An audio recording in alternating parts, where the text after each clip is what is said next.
قال لي مسلمان الروجية مداريه ام دفع مها قدر وقيمتنا وعمر جيزي داريه زماننا هنا وقتنا هنا ام هاجي هابن پیغمبر عليه الصلاة والسلام دي تسحروا فإن في السحور بركة ربنا السعورا بركات جيش كده سعورا دي چرا او وقتا بري وقت النمية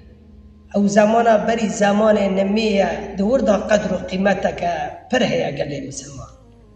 خد تعالى ما تحوى إنسانان كري أو إنسان بشاف راد من بري نمي سبيه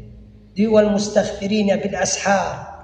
أو السعور الاستغفار إذا كان توبة إذا كان دبي يا ربي تقولي معافكي أو نرجم خد تعالى بقدر قيمة وصفة أهل الجنة قال لي مسلمان دبي سعورا دا خد تعالى دا كافيه عبادي خد نير دبي كوي هاي دخوازة قني خعافبن كاي هون تشتاق دل ده هاي سقنتياك مشكلاك دردك